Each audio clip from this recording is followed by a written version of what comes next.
cara, uma coisa que eu posso falar é que as Big Techs, o processo seletivo delas é diferente das outras empresas e são todas a mesma coisa. Se você fazer processo seletivo na Amazon, na Meta, no Google, Microsoft, carcaça, assim, a ideia geral do processo é sempre a mesma coisa. Eu fiz uma phone interview no Google uma vez e eu lembro que eu tive uma experiência que não foi tão boa, sabe? Eu lembro que a pessoa me ligou no telefone mesmo, sabe? Uma chamada internacional.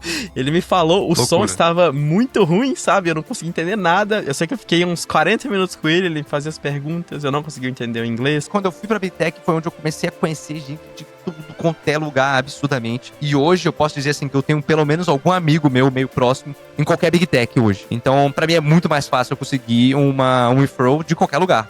E o que você recomendaria pra alguém que talvez está pensando nessa decisão agora? Vou pra uma startup ou eu vou pra uma Big Tech? A gente enxerga as Big Techs, esse mundo de, nossa, o Vale do Silício, as maiores empresas do mundo, como algo distante. A gente acaba, sem querer, colocando num pedestal ou algo do tipo assim. Não é nada disso. É mais do que possível. Eu sou a prova viva de que você não precisa ser nenhum super gênio.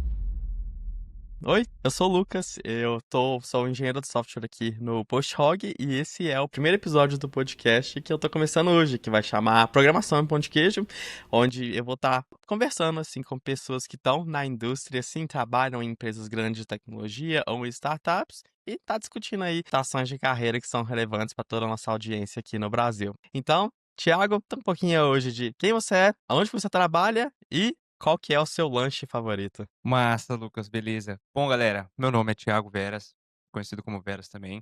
Eu sou engenheiro de software na Google, aqui no Vale do Silício. E, cara, meu lanche preferido, eu vou dizer que é qualquer receita que tenha whey no meio. Eu engajei no mundo fitness e agora entrei no mundo das receitinhas e já é. Que ótimo, então, Marcelo. Acho que a gente já começou o episódio com a resposta mais diferente que a gente vai ter para todos os outros 100 episódios aí que a gente for fazer, né? Mas então, para entrar um pouquinho no assunto de hoje, né? Eu e o Veras, a gente se conheceu quando a gente trabalhou brevemente ali na Coinbase e eu acabei indo para um lado de focar mais em startups, empresas médias ali que são conhecidas como scale-ups também. E o Thiago, quem ele falou, ele foi para outras empresas Big Techs, passou pela Microsoft, passou pelo Google também, né? Então hoje, o que a gente vai estar falando é que a gente vai estar comparando um pouquinho de como é que foi esses dois mundos. Nos últimos 4 anos ali, eu trabalhei mais em startups scale-up, o Thiago trabalhou mais em Big Tech. Então nós vamos falar aqui de tudo que a gente aprendeu, tudo que é de diferente, falando de crescimento de carreira, de promoção, de como é que é o impacto do trabalho e esse tipo de coisa. Então, pra gente começar, eu queria muito te perguntar, a primeira pergunta, Thiago, que é, se quando você entra numa empresa, quanto tempo que demora pra você colocar um código minimamente complexo em produção? Beleza. Cara, essa pergunta é boa. Bom, acho que varia de empresa para empresa, time para time, produto para produto, mas eu vou falar um pouco mais voltado para Big Tech, né? E, cara, os processos que rolam na Big Tech, eles são muito mais demorados, de fato, comparado com startup. Então, por exemplo, eu entrei na Google agora em abril, de 2025. Eu comecei a fazer uns ramp-ups, estudar um pouco da tecnologia, o software que a gente usa, tudo mais. Quando a gente começa a produzir alguma coisa e começar a escrever código de fato, o tempo que demora para ir para produção é um negócio muito doido. Por quê? Porque ele vai passando por várias camadas de teste. Então, primeiro a gente vai implementar tudo, aí até que a galera prova, até que você implementa todos os testes, e aí tem várias camadas de teste, dependendo do produto que você mexe. No meu time tem várias camadas de teste. Então, até que passa por todas essas camadas, e aí a gente coloca entra numa etapa onde ele vai ficar rodando num ambiente controlado, e depois ele vai escalando até ir para produção, isso aí demora meses. Então, só para o código fazer o rollout do código já demora, dependendo de cada produto, às vezes 2 semanas. Do momento que você faz o merge, até que ele entra lá para poder começar todos os estágios, já é 2 semanas, 3, 4, depende de cada produto. Mas é um negócio que demora bastante. Por quê? Porque se a gente monta um código que ele é bem sensível, mexe com algo muito importante, a gente precisa passar por várias camadas de teste. Porque se a gente só chega e põe para produção e a gente quebra a produção, a gente vai afetar a vida de muita gente, dependendo do produto que você está mexendo. Então é mais ou menos por aí. Ah, legal. Então, mas só pra gente voltar um pouquinho passo pra trás, porque talvez tem gente que tá começando de carreira e não entende, né? Então você tá falando que quando você abre, você fez um PR lá, você fez alguma mudança, acho que no Google você chamam ele de diff também. Quando você A gente chama de emergeia CL. ele. Então, quando você faz lá a sua mudança, a sua CL, e ela entra em produção, quanto tempo que demora pra ela ser mergeada? Então, ela só entrar na Codebase, mas ela não ser liberada ainda. Isso é bem rápido? Isso aí depende. Por quê? Primeiro que na Google a gente tem uma ideia ali de que os PRs eles têm que ser os mais granular possível. Então, na verdade, a gente não tem um PR em si, a gente tem um CL. Então, às vezes, uma featurezinha pequena a gente quebra em 5, 6 CLs, e aí tem aquela interação de que ele vai e volta de ter que esperar os bots rodar todos os pre-checks que tem também, alguém aprovar e tudo mais. Então, Sim. dependendo desse vai e volta, às vezes pode demorar 3 dias, 5 dias, uma semana, às vezes é só um dia, então depende muito do que você está mexendo. Se você já está mexendo num produto que você já está acostumado, o cara que está revisando ali, ele já está pegando, já pegou o flow, às vezes é no mesmo dia. Às vezes eu faço alguma coisa de manhã, de tarde já está aprovado, já submeti e ele já entra na Codebase.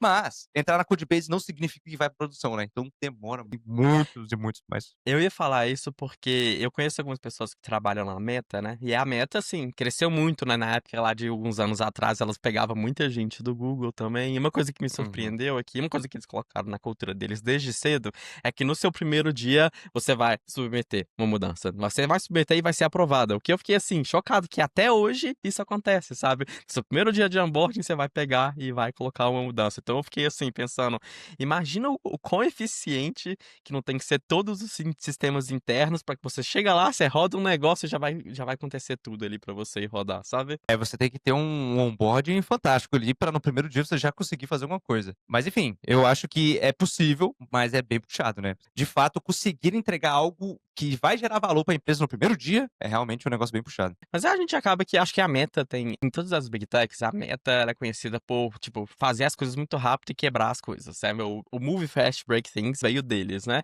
Então, pra eles, acho que é mais ok. Ah, não, vou chupar uma coisa, às vezes vai causar algum bug, ou às vezes, acho que no caso do onboard, vai corrigir algum bug que já tá lá há muito tempo, né? E vai chegar lá Uhum. e corrigir rapidamente. E pra falar um pouquinho do meu lado aqui nas startups, no post-hog aqui, é esperado que no primeiro dia você já vai abrir o seu PR e esse PR vai ser mergeado ali, na hora, sabe? Então é realmente muito diferente. Mas eu lembro de quando eu entrei na Coinbase também, que não é tão grande quanto o Google, né? Que foi um processo parecido, sabe? Foi um processo de, sei lá, 2, 3 dias ali só pra conhecer e pegar todos os acessos das coisas também. Entendi.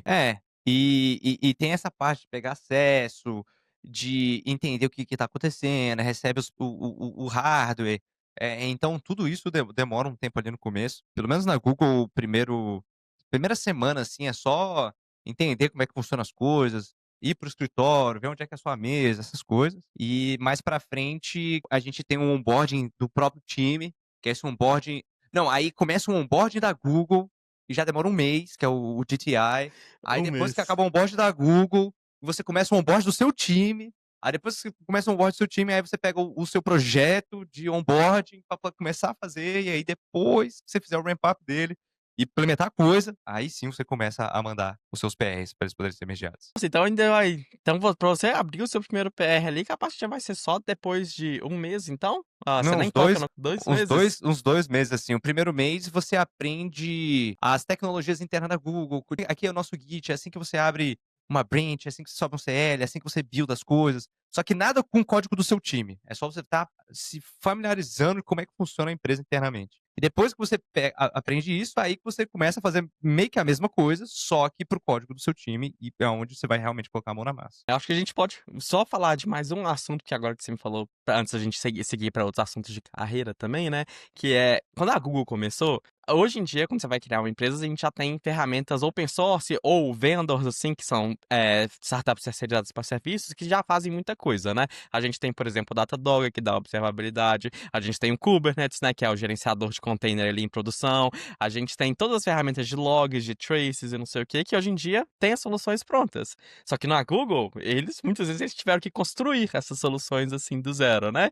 Então eu queria muito que Sim. você contasse pra gente como é que é trabalhar na empresa onde eles construíram tudo do zero. Quer dizer que tudo funciona muito bem, que a engenharia de lá é perfeita? Cara, é muito massa. Perfeito é impossível de ser, né, mas uma coisa que é engraçada é que nas Big Techs, por exemplo, todos os produtos são desenvolvidos pela própria empresa. Então, por exemplo, aqui na Google a gente vai ter uma reunião online, a gente usa o Google Meets, um e-mail a gente usa o Gmail, e aí o Git a gente usa o nosso Git interno, até o editor de texto e um ambiente dev é algo que foi codado pela Google interno. Então, tudo que você imaginar, um serviço de observabilidade, serviço disso, uma fila, o que precisar vai ter algo que foi codado interno e a gente vai usar o nosso próprio.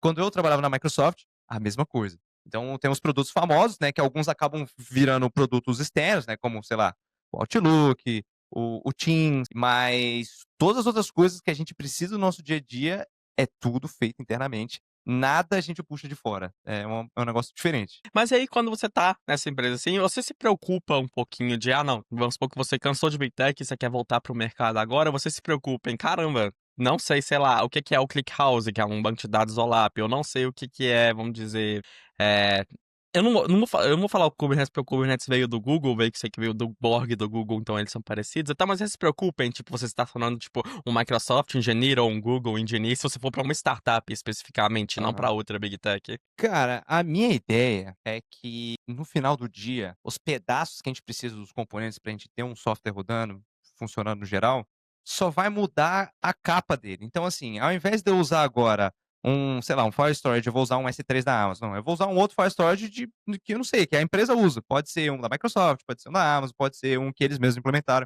Então, eu acho que no final do dia, você aprender os conceitos gerais e como é que funciona a arquitetura de um software e tudo mais, vai além do que você ficar preso a qual que é a tecnologia de fato que ele está usando. Que o que importa é o que que ela vai fazer no final do dia. Então, se você sabe como que ela funciona, o que que ela pode ajudar no código, você não precisa de fato ficar preso a qual que é, sabe? Eu acho que é mais ou menos por esse caminho. Se eu fosse voltar para as startups, eu ia estar focando mais nas ideias do que de fato na tecnologia. Então, indo por esse caminho também, tem um assunto que a gente tem que falar, que é muito importante, que é sobre processo seletivo também. Sobre processo seletivo, que nem você falou, os processos seletivos dessas Big Techs, eu acho que eles vão realmente pegar para testar os seus fundamentos, né? Eles não vão perguntar para você: "Ah, como é que você faria uma, sei lá, um back-end usando Django, ou como é que você faria uma UI usando React?" Eles vão focar mais nesses fundamentos, assim, também. Você já passou por algum desses processos seletivos? Conta pra gente como é que foi essa experiência, sabe? Tipo, é uma coisa que, conforme o tempo passa, você sente que você melhora neles por você ser um engenheiro nessas empresas, ou é algo que você acaba tendo que estar estudando por fora também? Ah, bom, eu acho que em relação ao processo seletivo, assim, eu já fiz processos seletivos em todos os tipos de empresa que você imaginar, desde as das pequenas empresas que não tinham nenhum cliente, até as startups antes e depois de abrir, abrir a parte do mercado, né, das ações, se tornar uma empresa pública, até as maiores empresas do mundo. E, cara, uma coisa que eu posso falar é que as Big Techs, o processo seletivo delas é diferente das outras empresas e são todas a mesma coisa. Então, se você fazer processo seletivo na Amazon, na Meta, no Google, Microsoft, a carcaça, assim, a ideia geral do processo é sempre a mesma coisa. E todas Sim. elas vão focar na parte dos fundamentos, cara, dos algoritmos, estruturas de dados, que é o que é importante para eles, porque no final do dia eles enxergam como? Eles enxergam assim: cara, aprender uma arquitetura de microserviço, aprender talvez uma linguagem de programação aqui e ali, a gente vai pegando isso com o barco andando, né? Quando a gente chega, o Sim. barco já tá andando. Então você consegue pegar isso mais rápido. Só que aquela noção de resolver problemas de baixo nível, aplicar a toda essa parte teórica que a gente aprende durante a faculdade, e isso é o que eles valorizam hoje, que é um negócio um pouco mais difícil de você pegar com o barco andando. Então é Sim. onde eles acabam focando muito. Toda a parte do processo, a maioria esmagadora do processo é brutalmente focado em resolver problema, coding challenge e atrás de coding challenge. E isso muda quando você, tipo, tá com mais começo de carreira, mais meio de carreira, quando você vai ficando mais sênior, isso vai mudando também? Isso vai mudando. Então, vamos lá, explicar mais ou menos como é que funciona o da Microsoft e o da Google. O da Google é o seguinte, você começa aplicando para vagas, aí se eles te chamarem para fazer um processo, você troca ideia ali com o recrutador, e aí se eles acharem que faz sentido, eles podem te passar para o primeiro coding challenge. Isso aí eu tô falando no primeiro nível ali. Sim. E aí você faz o seu coding challenge online, sozinho ali mesmo, na plataforma que eles vão te passar. Que vai ser uma plataforma interna, né, que a Google mesmo desenvolveu. E aí, você passando de fase, eles te chamam pro phone interview, que é uma entrevista técnica, 45 minutos a 1 hora ali com a videochamada, com Sim. câmera ligada, e você vai programar ali ao vivo o problema que ele vai te passar, que vai ser um problema de estrutura de dados e algoritmos. E aí, você passando de fase, eles te chamam pro final interview. Eu esqueci de uma outra etapa também. Tem uma outra etapa na Google em particular que chama a Google Hiring Assessment, é tipo o G8A. E aí é basicamente umas perguntas de como que você, mais comportamentais, como que você trabalha em equipe.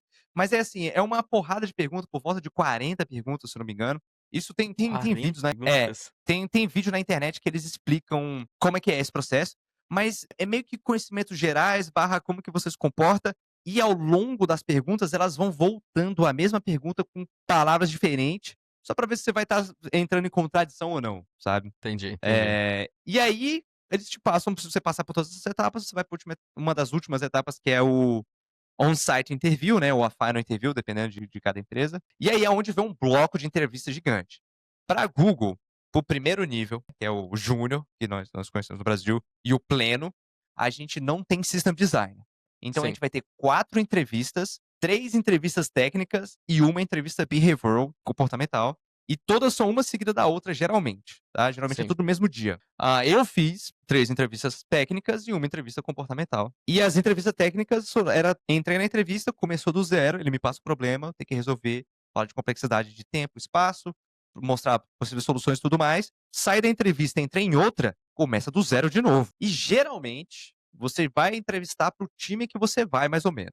Então Uhum. eu fui entrevistado pela galera do YouTube. Então eu fui entrevistado pela galera do YouTube de vários lugares do mundo, inclusive. Então eu fui entrevistado pela galera do YouTube na Suíça, na Alemanha e nos Estados Unidos. E aí Caramba. acabou que no final eu fui pro time do Google Cloud. Acabou que aconteceu umas coisas no meio do caminho.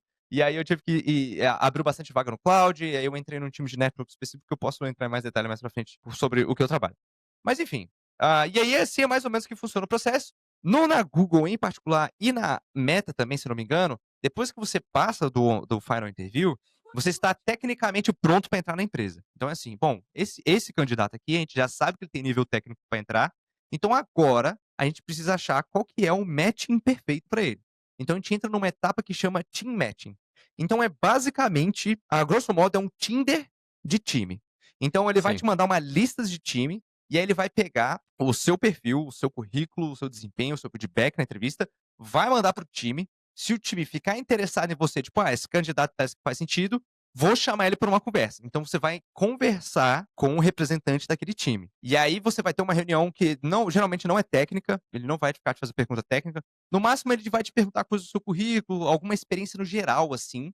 Nada de vai ter que codar. Talvez uns behavioral, às vezes eles perguntam. E aí você tem aquela conversa, ele apresenta o que eles fazem, você vê se faz sentido ou não. Acabou essa conversa, os dois voltam pro recrutador e falam: eu gostei do Thiago. Aí eu falo: pô, eu gostei do time. Se tiver um matching mútuo, aí a gente passa para a próxima etapa. Então, essa etapa ela acaba demorando um tempo, depende de como que foi sua performance, se você tem um matching bom no time ou não, porque eu tenho amigos que ficaram no team matching vários meses e perderam a offer. entendi. E eu, por exemplo, o meu processo foi um pouco mais rápido do que o normal, e eu tive uma performance muito boa. Então, no dia que eu recebi a mensagem que eu passei do final interview, no mesmo dia eles já marcaram um team matching comigo, que já tinha gente atrás de mim, para eu poder conversar com eles. Então eu recebi a lista dos times que eu queria conversar. Eu falei, eu quero conversar com esses times aqui. Conversei e a gente ficou naquele bate-volta, né? Eu voltava, não gostei desse, gostei desse. E aí a gente viu qual que foi que dá o matching que fazia sentido. Eu ia perguntar, nem você falou, você tem a escolha aí de acabar, às vezes as pessoas vão ter que lutar por você, dependendo, e acho que isso vai variar da sua performance na sua entrevista, né? Mas tem gente que, assim, que recusaria um time que falar, não, o que o cara me falou foi nada a ver, e você conhece alguma pessoa que falou, não quero esse time, porque pelo que o cara me descreveu parece uma maluquice, eu tô longe disso, porque eu Eu, imagino que você recusou algum time, então. eu recusei alguns times. Eu entrevistei para 4 times, eu recusei 2, aceitei o terceiro. Na verdade, eu ia entrevistar para 4, só entrevistei para 3. Aí eu recusei os 2 Sim, primeiros, porque assim, o critério para você recusar um time é completamente pessoal. É tipo, você vai entendi. analisar o que você quer para aquele time. Então é assim, eu vi que o produto que eles trabalham, assim, por mais que esteja, por exemplo, eu acabei que no final o meu team match foi só pra galera do cloud. Por mais que eu Sim, tava pro YouTube. Então, era tudo mais focado em coisa de redes. Então, já que eu vou estar dentro dessa área, deixa eu ver o que eu gosto. Qual que é a stack do time? Qual que é a responsabilidade deles? Será que esse produto que eles estão mexendo impacta a vida de muita gente? Não sei. Tem que ver quais são os critérios que te movem. O meu entendi. eu gostaria de trabalhar em algo que é complexamente difícil ao ponto de me manter entretido ali dentro, porque querendo ou não, eu gosto de estar entretido pelo desafio ali, Sim. porque eu acho que hoje felizmente eu tenho o privilégio de poder escolher mais ou menos para onde que eu tô indo, então o que me mantém motivado é estar num emprego onde me sinto desafiado, e no final do dia a gente vai estar trabalhando por vários e vários anos. Então que pelo menos a gente fique feliz no nosso trabalho. E Sim. aí, então eu escolhi um time onde eu vi que o desafio técnico era complexo o suficiente para a gente ficar ali entretido, junto com o fato de que o impacto do time ele é muito grande. Eu gostaria de trabalhar num time onde impactasse a vida de várias pessoas. Então, quando eu vi aqui, esse time impacta, mas não tanto. Então, "Ah, esse stack aqui não me agrada tanto". Então, esse produto não é então, assim, eu acho que não faz sentido a gente trabalhar junto. E aí, foi nesse bate e volta que eu acabei achando um time que: esse aqui parece interessante". Mas, não tem como a gente saber exatamente como que é, porque é só na prática, entrando, trabalhando, pra ver como é que é o dia a dia, pra poder saber. Então é mais ou menos algo superficial, assim. Não, legal. Não, faz sentido demais. E a última coisa que eu vou falar, antes da gente ir para outro assunto, pra falar do dia a dia mesmo, é que eu acabei de lembrar que eu fiz uma phone interview no Google uma vez, sabe? Eu fiz ela ali, se não me engano, foi em 2020, quando eu estava fazendo o mestrado de ainda. E eu lembro que eu tive uma experiência que não foi tão boa, sabe? Eu lembro É, que a pessoa me ligou no telefone mesmo, sabe? Uma chamada internacional. Ele me falou, o som loucura. estava muito ruim, sabe? Eu não consegui entender nada. Eu sei que eu fiquei uns 40 minutos com ele fazia as perguntas, eu não consegui entender o inglês, sabe? Então, eu tô falando disso porque eu sei que é comum, muita gente às vezes passa, às vezes vai demorar 2, 3, 4 tentativas pra você entrar lá, sabe? Então, conta pra gente aí, tipo, se uma pessoa falha, se uma pessoa não tenta na entrevista, o que que você recomendaria pra ela tentar de novo, pra ela tentar, se ela realmente tem o sonho de entrar numa Big Tech ou em alguma empresa específica? Bacana. Eu acho que o primeiro passo de tudo é você estar muito bem preparado, né? Todos os tópicos ali que são importantes, você ter dar uma dedicação maior ali. E aí eu acho que é o seguinte, você fez a entrevista, você consegue ter o poder da autocrítica e ver, tipo, eu acho que eu falhei, não consegui desenvolver essa parte, então, eu acho que eu não consegui me comunicar bem, ou então, acho que eu não consegui entender muito bem o que que ele estava falando.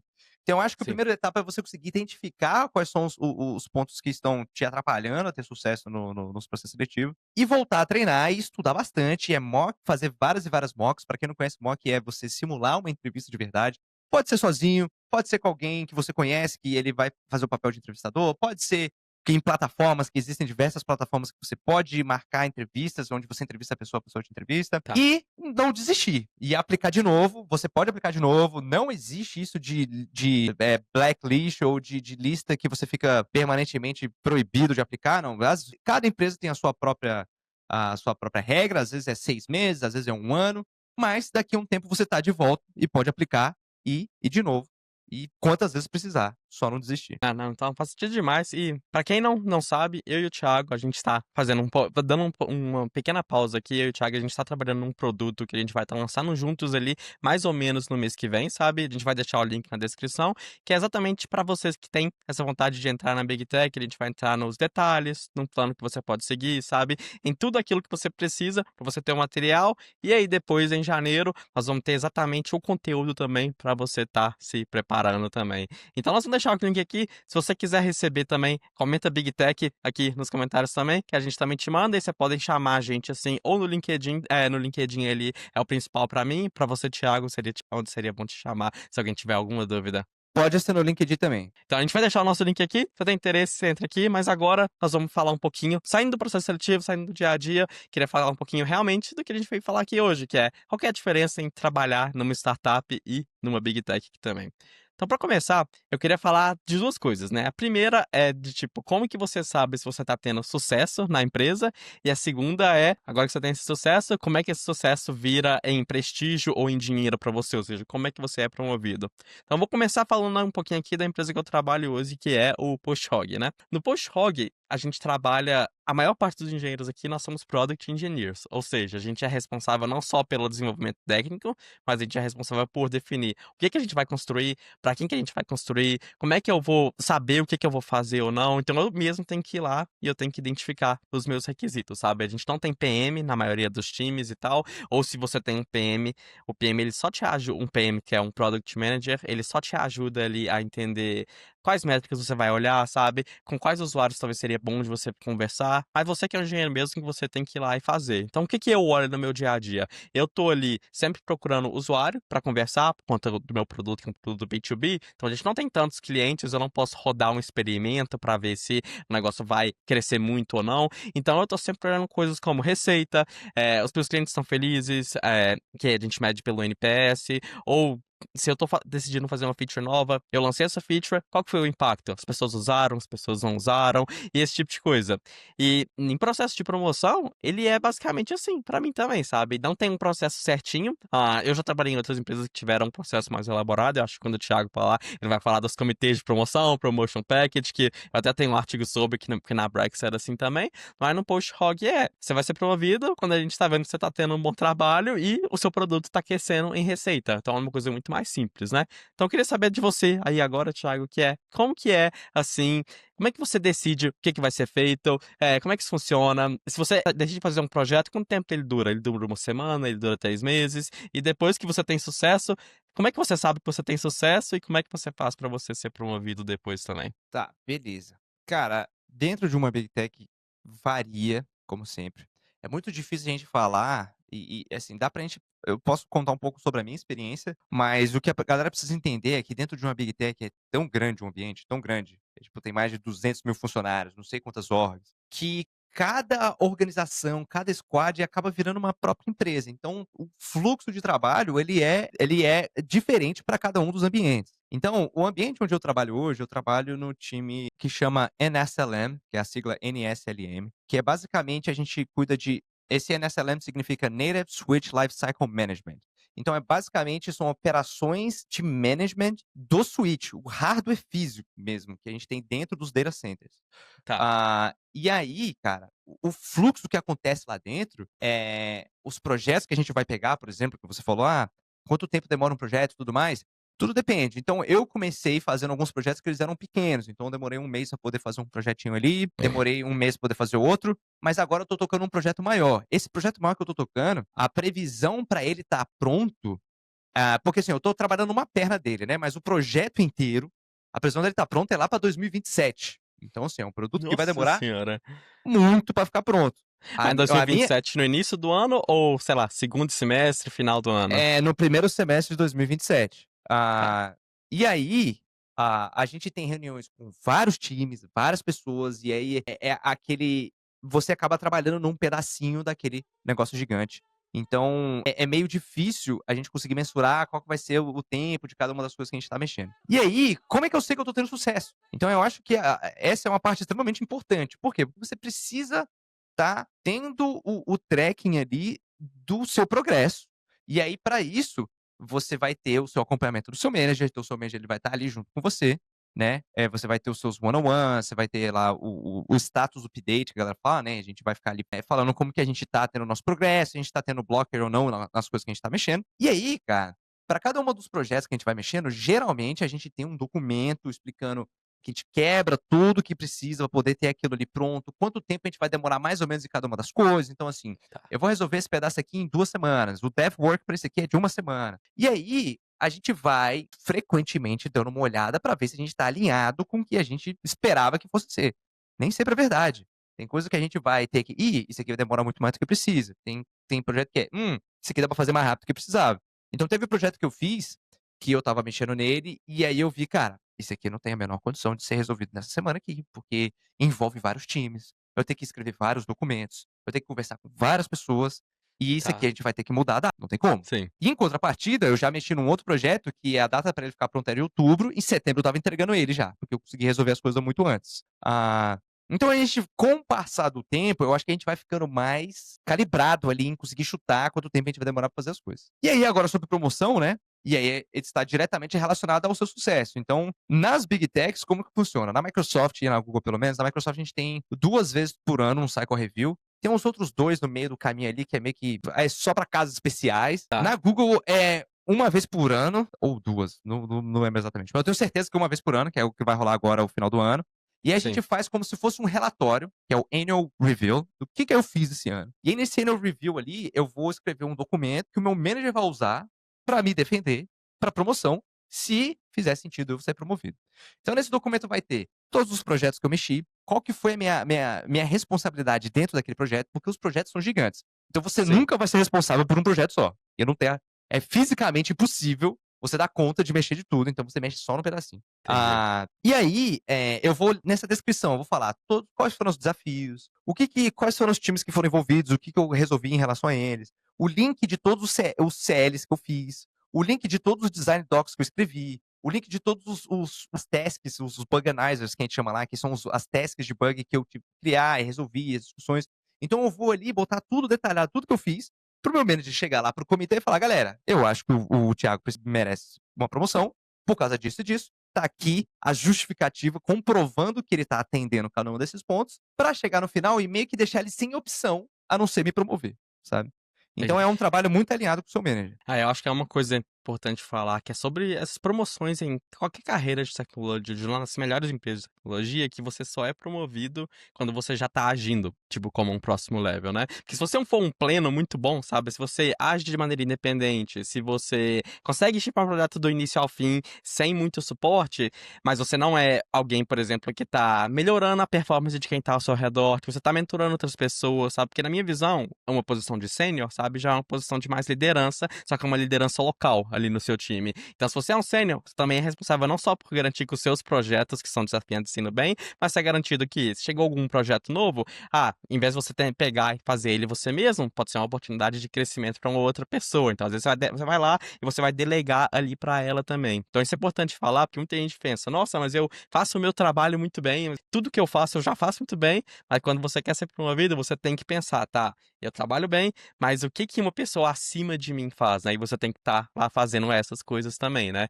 Então pra você, tá chegando ali o seu performance cycle ali agora, você já tá querendo ser promovido agora, ou você vai esperar mais um ano aí também? E se você tá querendo ser promovido, o que que você tá fazendo pra se preparar pra isso também? O que acontece dentro das Big Techs e em algumas outras empresas também, a gente tem um plano de carreira muito bem definido. Então tá assim, esse aqui são os pontos que você tem que estar cumprindo para ser uma pessoa que está bem sólida nesse nível.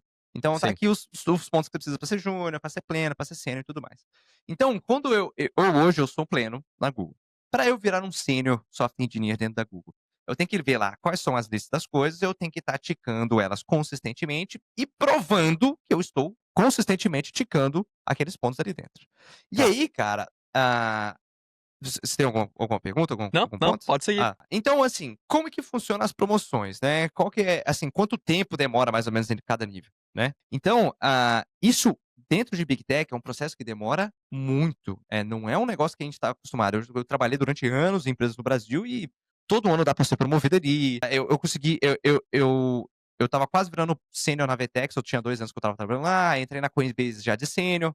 Quando eu voltei para a Microsoft e quando eu saí do Brasil e fui morar fora para ir para a Microsoft, eu voltei para o júnior nível zero. E aí, para sair Caramba! do júnior para virar pleno, é um chão muito grande. Então, assim, por exemplo, dentro da Microsoft a gente tem subníveis. Então, a gente tem tipo um júnior e um júnior 2.0. Aí depois Sim, você vira pleno. Aí um pleno 2.0. Então, mais ou menos, para os primeiros níveis, dá para você ser promovido uma vez por ano para cada subnível. Então eu tá, fiz um ano de Microsoft, virei o Júnior 2.0. Quando passou um ano de novo, meu objetivo era virar pleno. E aí, beleza. O que, que eu preciso para poder conseguir virar? Eu tinha que ir lá, né, ticar todos os pontos, conseguir trabalhar e ter responsabilidades em projetos com uma autonomia muito maior, depender de poucas pessoas. Ser uma pessoa que eu tô começando a virar owner de algum dos produtos que eu tô mexendo, então a galera vem perguntar coisa para mim. sim, E aí tem um problema. Isso não é o suficiente para você ser promovido. Então você pode às vezes estar ticando tudo, mas ainda a gente tem muita parte por fora envolvida. Que parte é essa? É como é que está a situação financeira da sua organização? Porque, como eu falei, a gente está trabalhando numa Big Tech, cada org é como se fosse uma empresa. sim. Então, às vezes, aquela org, o produto dela não está dando muito dinheiro. Então, o budget daquela empresa está menor. Então, quando a gente for promover, às vezes não dá para promover todo mundo. Então, a gente tem que colocar na lista e ver qual que é a prioridade para a pessoa ser promovida ou não. Então, esse cara que está mais tempo nesse nível, ele precisa ser promovido. Esse cara que acabou de chegar, então dá pra gente botar ele lá para baixo. Então, esse cara acabou de ser promovido, então a gente não precisa promover ele agora. Então, isso tudo também influencia. Então, eu fui uma das pessoas que foi afetado por isso, porque a org do time que eu estava na Microsoft estava com um budget menor e tinha gente no mesmo nível que eu que estava muito mais tempo que eu. Então, eles priorizaram essas duas pessoas, já que não dá para promover todo mundo. Então, isso também são fatores que são importantes. Então, isso também faz com que quando você for escolher o time que você vai trabalhar, isso também é importante. Se você trabalha num time que ele está financeiramente mais estável, a probabilidade de você ser promovido mais rápido é maior. A probabilidade Entendi. de rolar um layoff e você ser afetado é menor se o seu time é mais estável, sabe? Então tudo isso é importante. Eu acho que a gente pode falar desse último assunto ali que você tocou, que é na questão, primeiro, de politicagem, que é basicamente tem toda essa questão ali de empresas são complexas e tal, cada time ali é uma própria empresa, e também nessa questão que tá muito relevante hoje, que é essa de layoff também, antes da gente começar a falar, tipo, de como que a vida é diferente assim também, sabe? Então, nesse ponto, como você falou, Quando você às vezes você tá hoje no time da Google Cloud, às vezes na Microsoft você estava, sei lá, no time do Bing, por exemplo, e é como se você estivesse numa empresa própria, sabe. E eu acho que qualquer empresa grande de tecnologia, assim, com mais de 5.000 funcionários já vai sentir assim, ainda mais nessas empresas que têm mais de 50.000 funcionários. Então você sente que você tem isso acaba te afetando muito, sabe, que não basta só você fazer um bom trabalho, mas você também tem que conhecer as pessoas certas? Cara, com certeza. Eu acho que, lógico, é muito menos a parte da politicagem, é muito mais você tá focado no seu, só que isso também faz diferença. Então, se você é uma pessoa que tá engajado nos produtos porque assim, porque, por exemplo, para você virar sênior na Google, você não só vai ter que saber ser um bom programador e estar liderando as coisas, você vai ter que ser uma pessoa que vai ter que estar mentorando alguém, na parte de diversidade, você tem que estar envolvido em algum projeto que vai crescer e vai melhorar o ecossistema interno da empresa. Sim, Então você acaba que vai ter que estar fazendo várias outras coisas além de ser só um programador para poder estar pronto para entrar no outro nível. E por conta disso, isso faz com que também o processo demore para você ser promovido. Então eu esqueci de responder essa outra parte, mas assim, fiz o meu review agora, estou longe de estar pronto para ser promovido, porque para virar sênior eu vou precisar de pelo menos uns 2 anos e meio a 3 anos. Então, tipo assim, tem entendi, gente que é pleno, que já está há 4 anos e meio na empresa, então demora muito para você ser promovido, mas a compensação ela vem junto, né?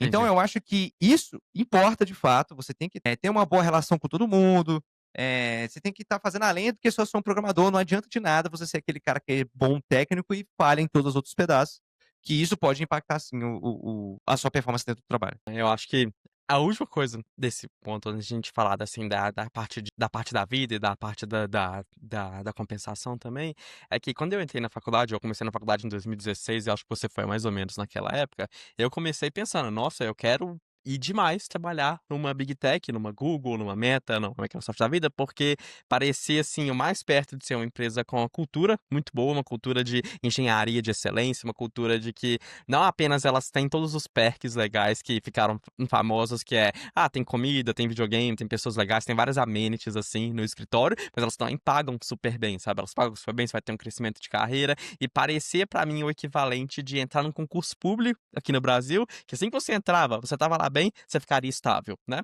Mas a gente tem visto, até saiu um artigo do Pragmatic Engineer um tempo atrás, como é que as Big Techs, no geral, elas estão ficando mais puxadas, né? A gente tá tendo muitas notícias de layoffs, que pode ser pela economia, pode ser por outros motivos também e tal, mas é alguma coisa assim que te afeta um pouquinho, ou você tenta só, está fora do meu controle, eu vou só tentar fazer o meu trabalho mesmo? Porque essa visão se perdeu pra mim um pouco, sabe? De que eu entrar no Uhum. Google agora, eu estou estável, eu estou bem, eu acho que agora ela se perdeu um pouquinho, né? Que fica mais difícil você garantir que seu emprego vai ficar seguro pra sempre. Uhum.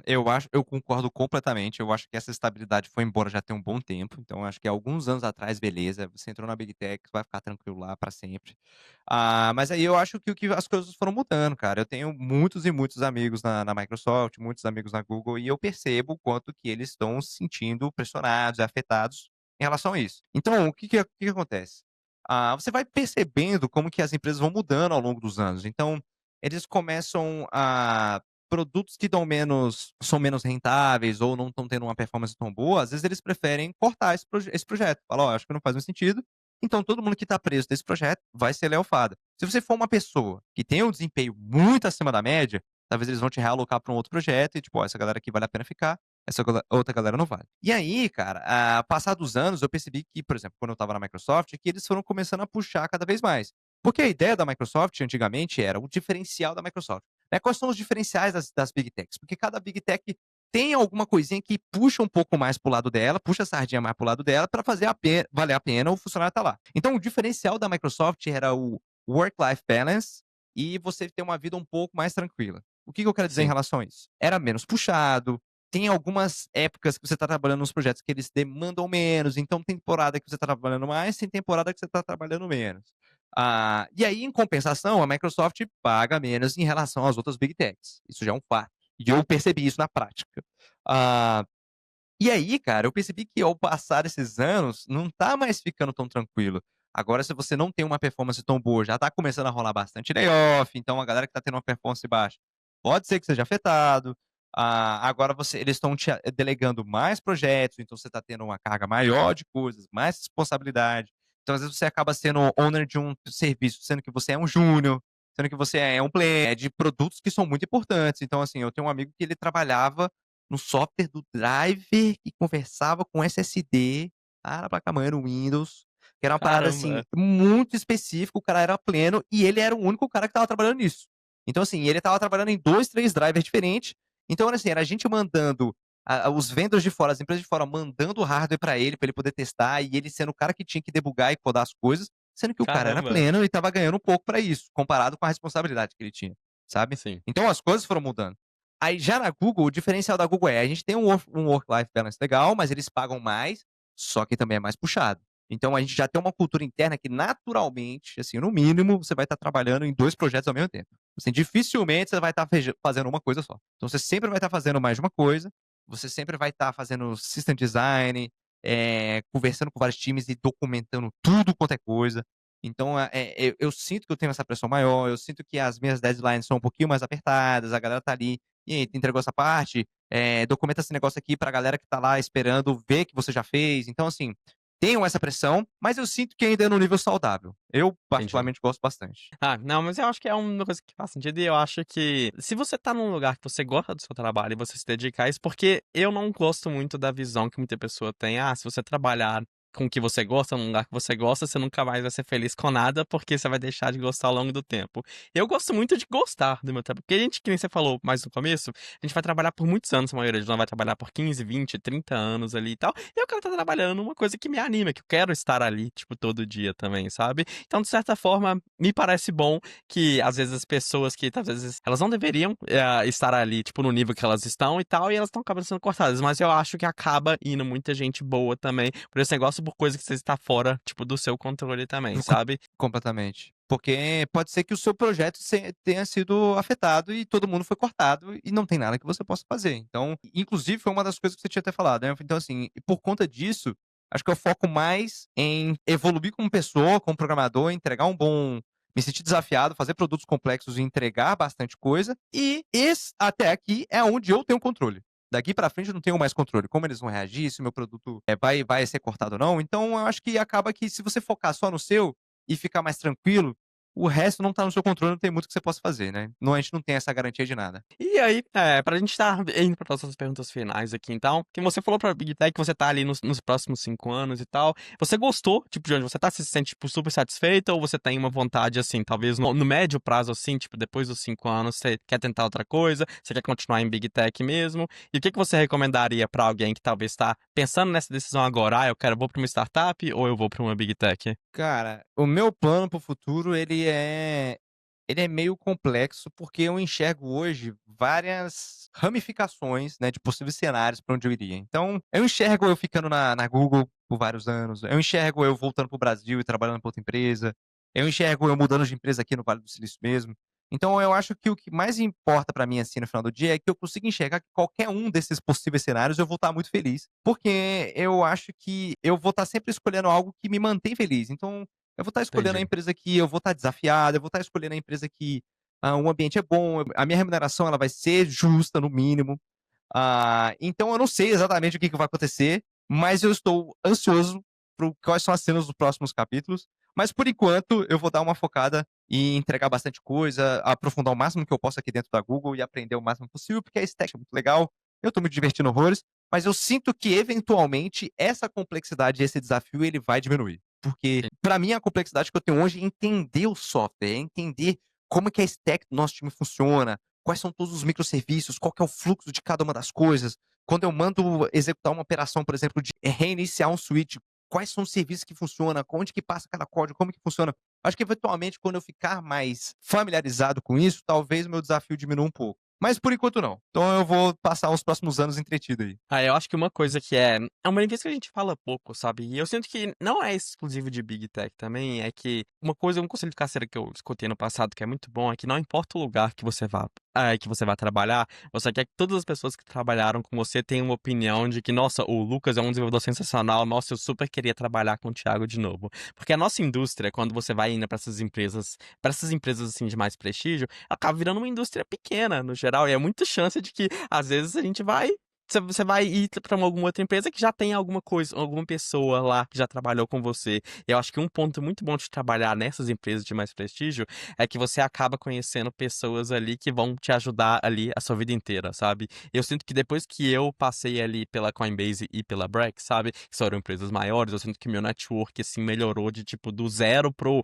90, sabe? Porque agora eu conheço essas empresas, eu já saí delas, eu tenho colegas que continuam lá, tenho colegas que já foram para outras empresas, assim, parecidas, e o melhor jeito de conseguir uma vaga, especialmente no mercado que a gente está hoje, é por indicação. O processo seletivo vai ser o mesmo, você tem que se provar ali, sabe? Mas é uma coisa que é do mesmo jeito, você vai ter que ir lá e vai ter que fazer o processo, mas só de você não ter que mandar currículo já ajuda muito. Então, eu acho que é uma vantagem muito boa de você estar nessas empresas também, porque você trabalhou com muita gente, você conhece muita gente agora, tem gente que vai continuar na Google, tem gente que vai virar staff, VP, tem gente que vai, sei lá, abrir empresa, sabe? Tem gente que vai para outras startups também, isso é uma vantagem que é muito boa para mim, sabe? Então, é uma coisa que considera muito que não importa onde você tá, você tem que pegar e você tem que fazer. Então, você sente que desde que você entrou nessas empresas também, você melhorou, conseguiu melhorar, tipo, o seu networking também foi uma coisa que foi importante para você, porque tem muita gente que pensa que networking, vou numa conferência, vou num evento, mas eu acho que o networking acontece no trabalho mesmo, não é em nenhum outro lugar, sabe? Aham. Cara, eu completamente consigo enxergar o quanto que melhorou meu network. Eu acho que, assim, o mais importante de tudo é você sempre estar trabalhando em times que são impactantes, em time onde a galera que tá ao seu redor é muito bom. A dica que eu poderia dar é, se você for o pior do seu time, é o melhor cenário que pode ter, porque você só tem a Sim. aprender. Então, se a galera que tá ao seu redor, ela é muito boa, você vai estar aprendendo com a galera, você vai estar fazendo network com a galera que é muito boa. Então, quando eu comecei no meu primeiro emprego mesmo, que eu estagiei na IBM, fiz network com uma galera muito boa, que inclusive são meus amigos até hoje. O meu primeiro manager estava aqui, ele tá aqui no Vale do Silício, me ajudou a descarregar meu caminhão de mudança. É o cara que o dia que eu quiser, ele me faz indicação para eu poder tentar o processo seletivo de lá. E aí, cara, eu acho que só que a virada de chave, quando eu estava na Vetex também, conversei com o meu time, era a galera fantástica. Todo mundo veio da maratona lá do meu time, inclusive. Assim, no mínimo, a galera tinha uma final de mundial nas costas. Eu era um deles também. Então, assim, eu estar nesse meio ambiente fez com que eu conhecesse pessoas incríveis. Porém, eu acho que a virada de chave veio mesmo quando eu fui pra Big Tech. Porque aí, quando eu fui pra Big Tech, foi onde eu comecei a conhecer gente de tudo quanto é lugar, absurdamente. E hoje eu posso dizer assim que eu tenho pelo menos algum amigo meu meio próximo em qualquer Big Tech hoje. Então, pra mim é muito mais fácil eu conseguir um referral de qualquer lugar. Então foi assim que eu fiz, inclusive, né, quando eu decidi sair da Microsoft, eu literalmente só mandei uma mensagem pros amigos, cada uma das Big Tech, me mandou um referral aí, e aí eu fui fazer o processo com eles. Mas assim, o que eu posso falar sobre o referral pra galera que tá escutando a gente aqui, a indicação, né, que a gente chama de referral, não vai garantir absolutamente nada. Antigamente, ele garantia que eles iam ler o seu currículo. Tá? Tô falando pra Big Tech. Hoje em dia nem isso mais. Então, eu posso te Caramba! mandar um referral e eles nunca vão te chamar. Não quer dizer absolutamente nada. Eu já dei referral para uns 3 amigos na Microsoft, nenhum deles foram chamados. Eu já dei um referral, 3 referrals na Google, nenhum deles foram chamados também. Então, não quer dizer mais nada hoje. Eu acho que no máximo vai ter alguma galera do RH que vai estar responsável por ficar lendo os currículos de galera de referral, que é uma onda um pouquinho menor, né? A carga é bem menor, então pode Sim. ser que talvez eles leiam o seu currículo e que faça sentido. Mas no final do dia, o seu currículo tem que ser bom, e se fizer sentido para a empresa, eles vão te chamar para fazer o processo, você vai começar o processo do zero. Tem muito ponto de correr. Então, mesmo se você não tem um referral, não tem nada, às vezes só você aplicar no site você já consegue ser chamado, né? Inclusive, quando eu entrei para a Microsoft, eu tenho um amigo meu da faculdade, nós dois aplicamos para a Microsoft. Eu vim de referral, que eu tinha conhecido o recrutador da Microsoft, por causa das competições, e a Microsoft era uma dos patrocinadores das competições que eu fui. Eu era finalista mundial, conversei com o cara me chamou para fazer o processo. Esse meu amigo não veio das competições, aplicou no mesmo site que eu, a gente aplicou do mesmo jeito. Aí a diferença foi, o recrutador me mandou mensagem, e aí, você já aplicou? Vou olhar no sistema aqui. Enquanto dele não, ele só aplicou. E nós dois fomos chamados para fazer o processo, e a gente partiu exatamente do mesmo lugar. Então, no Ah, não, final do não, que dia, ótimo. não mudou nada. Não, beleza. Eu acho que ficou claro aqui também. Eu acho que tem muita coisa que dava pra gente falar por esse material por horas, né? Mas a gente tem que encerrar Uhum. também. Mas antes da gente encerrar, tinha 3 perguntas rapidinhas que eu queria fazer com ser mais rápidas. Primeira pergunta é: qual que é a sua linguagem de programação preferida? Cara, assim, ó, essa resposta eu ia quebrar em 2 ambientes, porque eu vim das competições, e aí dentro do mundo das competições, eu uso o C++ isolado. Sim. Quando eu entrei para o mundo de engenharia de software, eu passei por várias linguagens. Eu já trabalhei com Python, com C#, com Java, com Go, com C++. Só que assim, até então, a minha linguagem favorita era Go. Foi onde eu trabalhei na Vetex, foi o que eu trabalhei na Coinbase, e quando eu entrei na Microsoft eu trabalhei em C Sharp, não gostei muito de C Sharp, o Go pra mim era top 1 isolado, só que agora que eu vim pra Google pra trabalhar na parte de network, o meu time coda em C++, e aí eu descobri o C++ da Google.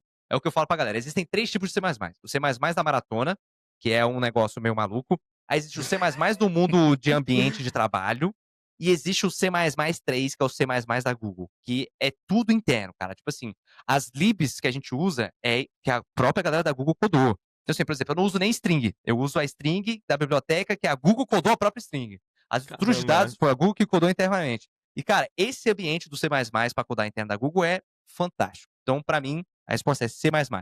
E é isso. E especificamente o C++ do Google. O C++ do Google é fantástico. Se eu puder escolher qual C++ ou C++ da Google. A segunda pergunta é: tem algum livro técnico que você leu recentemente que você recomendaria pra qualquer pessoa aqui, que pode ser de qualquer nível também? Cara, existem livros muito bons. Eu, particularmente, Thiago, não sou um cara que gosta muito de leitura, eu não leio muito. Eu sou Certo. mais de meter as caras e fazer questão, e treinar mock e tudo mais. Só que tem um livro muito bom, que se eu não me engano é o In the Code Interview. Esse Sim. livro é muito bom. Esse livro, pra quem é a pessoa do estilo que gosta de ler, esse é o livro que você precisa ler pra poder entrar na Big Tech. Ele é perfeito, vai envolver todos os processos e tudo mais, ele é muito bom. E eu recomendo ele bastante. Você falou que não, quem você falou, você não é uma pessoa muito de livro. Tem algum outro recurso, assim, educativo que você fez e foi, assim, extremamente bom, então, pra você recomendar no lugar, então? Cara, eu particularmente sou a pessoa que eu gosto de ir pra prática. Então vou treinar pra uma Big Tech. Ah, como é que funciona? Tem que saber algoritmos? Beleza, vou lá listar quais são os algoritmos e vou fazer a questão dele. Ah, não consegui, por exemplo, essa questão aqui resolve com busca binária, por exemplo. Não faço ideia o que é busca binária. Eu li ali na resposta e vi alguém comentando que tinha que fazer busca binária. E agora? Aí geralmente eu vou lá no YouTube, eu vou lá, mando mensagem para algum amigo meu que veio de competição, ou algum amigo meu que já trabalhou com isso. Ó, você conhece esse algoritmo aqui? Tem como você me explicar? Ou então eu vejo vídeo no YouTube e vou nessa. Aí eu tento pegar um pouco do conhecimento, volto lá e tento fazer a questão. Então eu mais aprendi foi fazendo questão atrás de Entendi. questão. E a última pergunta, que foi uma coisa que eu fiz no meu vídeo no YouTube, que o pessoal gosta bastante, é: que conselho você daria pra uma pessoa que tá começando agora na área de computação, no geral? Beleza. É bem complexo esse aqui, hein? Porque depende de onde você tá. Se você é uma pessoa que tá afim de fazer uma faculdade do zero, eu recomendaria muito você fazer um curso do zero. Um ciência da computação da vida, uma engenharia da computação, aqueles cursos onde demoram 5 anos, é bacharelado. Porque aí você Sim, vai ver muita teoria, que é o que mais importa no final do dia. Ah, mas eu sim. gostaria muito de já estar trabalhando e fazendo projeto. Isso aí você vai pegar depois, se você quiser ir para as Big Techs, no caso. Então eu recomendaria muito fazer uma faculdade e tentar estudar muito algoritmo e muito estudo de dados para conseguir fazer o processo das Big Techs. Então, acho que essa seria a recomendação que eu daria. Não, beleza. Eu acho que isso faz muito sentido também. Esse é um conselho que hoje mesmo fizeram um comentário lá no YouTube e eu falei a mesma coisa. Eu acho que quando você faz uma boa faculdade, às vezes até parece ali nos anos que você tá na faculdade, você tá pensando: por que eu tô estudando isso, sabe? Eu não sei. Será que faz sentido? Eu penso, o pessoal no mercado só fala, sei lá, de React, de Rails, de não sei o que, sabe? Eu me sentia muito assim na faculdade, mas os anos passaram, já tenho o quê? Uns 5 anos, 6 anos que eu formei, e todo dia eu penso: nossa, ainda bem que eu fiz uma boa faculdade, viu? Porque te coloca, tipo, garante que todas as suas bases estão ali, sabe? Então, fazer uma boa faculdade eu acho que é a melhor coisa que qualquer pessoa pode fazer no começo de carreira. Eu acho que escolher esses cursos que são que envolve bastante teoria e é o que eu chamo de do arroz com feijão, é o que mais importa. Porque você aprender um React, aprender qualquer uma dessas tecnologias, você pega com o barco andando, cara. E aí ainda tem um detalhe: se você pegar com o barco andando, significa que você entrou na empresa e agora você vai mexer na stack deles. Então você tá recebendo para aprender, cara. Então eu acho que é o melhor cenário possível. Além do mais, né, muitos anos atrás, essas tecnologias, elas nem existam, sabe? E nosso campo ali, ele é muito novo, né? Sei lá, Uhum. deve ter o quê? Uns 15 anos que a AWS existe, sabe? Tipo, talvez uns 20 anos, assim, e já Eu não mudou faço tanta ideia. coisa, assim, sabe? Então e vai continuar mudando mesmo, ainda mais agora. A gente nem tocou nesse assunto de AI aqui, isso vai ficar para um episódio futuro depois, sabe? Quem sabe? Uhum. Mas eu acho que é isso aí, gente. Obrigadão aí pra todo mundo que ouviu aqui até o final. A gente vai ter aqui o nosso curso que eu e o Thiago vamos fazer sobre como entrar nas Big Techs, que a gente vai deixar as informações aqui na descrição.